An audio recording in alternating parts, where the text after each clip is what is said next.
Bienvenue à vous sur l'assaut Énergie Divine. Je suis ravie de vous retrouver en cette radieuse journée.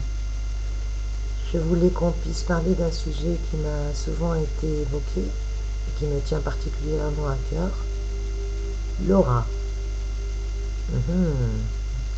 Pour beaucoup d'entre nous, cela peut parler, comme beaucoup d'entre nous, cela reste encore très abstrait pour eux. Ce que révèle notre aura. Miroir de notre être intérieur, de nos émotions, mais aussi de notre évolution spirituelle, l'aura peut fournir de précieuses informations à qui sait l'apercevoir et l'interpréter. Le point sur notre double éthérique, sa nature, ses couleurs et les différentes couches lumineuses qui la composent.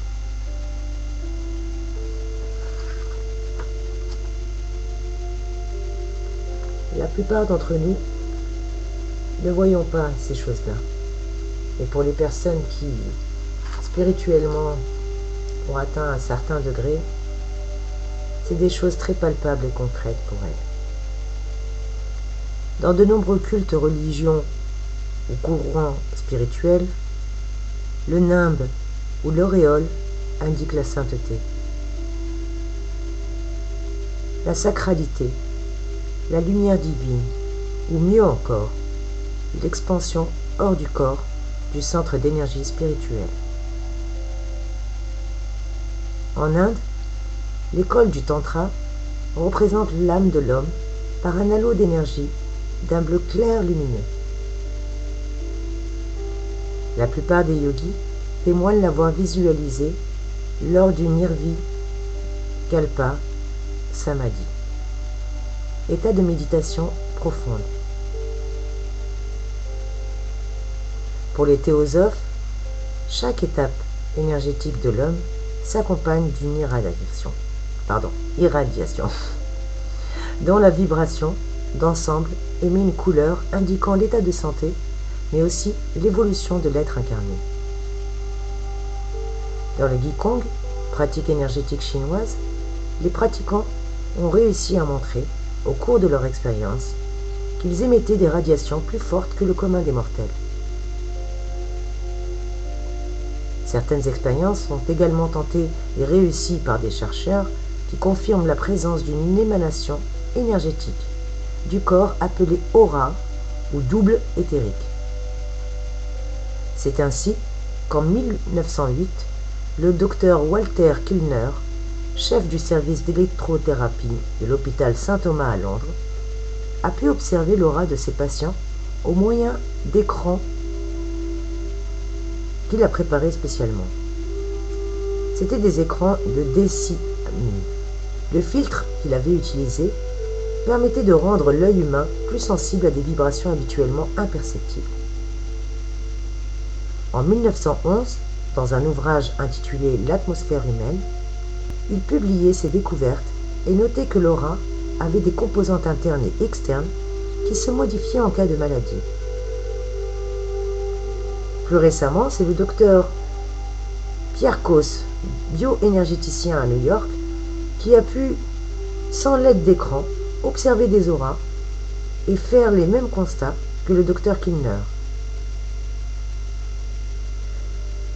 D'après ce qu'elle décrivait, les altérations, les affectants, étaient bien en relation directe avec les maladies des patients. Alors, est-ce que l'aura est une carte d'identité infalsifiable? Il semblerait que oui. L'aura constitue une enveloppe qui entoure chaque forme, vivante ou non. Ainsi, c'est ce qui produit un champ électromagnétique plus ou moins grand, ou plus ou moins lumineux, ou plus ou moins coloré, selon la qualité de l'aura. L'aura sera la conséquence du rayonnement des atomes, dont les objets et les êtres vivants sont tout simplement faits. Chez les sujets en état de méditation profonde, l'aura est centrée généralement autour de la tête. De par son rayonnement, l'aura distingue les limites, qualifie les êtres vivants et les choses. C'est en quelque sorte une espèce de carte d'identité infalsifiable pour qui sait la lire. L'aura constitue en effet une véritable escomptille, capable d'indiquer avec précision les fondements de l'individu, ses habitudes, ses tendances, ses qualités, ses capacités et ses potentialités, ainsi que ses modes de vie et de pensée. Elle indique aussi, de par la variation de ses lignes de force, ses couleurs plus ou moins chatoyantes et ses lumières, l'état mental de l'individu. Les minéraux et les végétaux, les animaux et les humains possèdent plusieurs enveloppes auriques, réglées sur les différentes ondes et les différentes longueurs, car les atomes qui les composent ne sont pas les mêmes. En effet, l'aura est douée d'une grande plasticité. Selon nos émotions, nos pensées du moment, elle va se colorer différemment. Ce champ agit et réagit en liaison avec les autres champs de force existantes, ce qui lui confère un caractère mobile, mouvant. Compte tenu de ces variations, de la circulation des énergies, il est impossible d'établir de façon définitive un bilan de l'aura.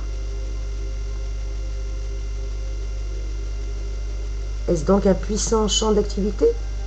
Oui. L'aura est à la fois émettrice et réceptrice. Elle reçoit différentes ondes environnantes qui vont influer sur elle et en même temps, elle émet à son tour des vibrations qui interviendront sur d'autres auras. Ainsi, des hommes parvenus à un certain niveau d'évolution se dégagent d'eux une luminosité et un rayonnement puissant qui influencent les êtres et les choses, pénétrant dans leur champ d'action.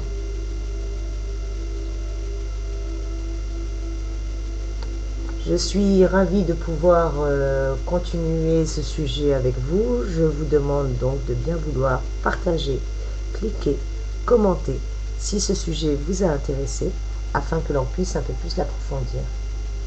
Je tiens infiniment à vous remercier et j'espère que ce sujet concernant la perception de l'aura vous aura plu. À très vite pour une nouvelle vidéo. Je vous embrasse. Plein de belles énergies et plein d'amour. Excellente journée à vous. À très vite.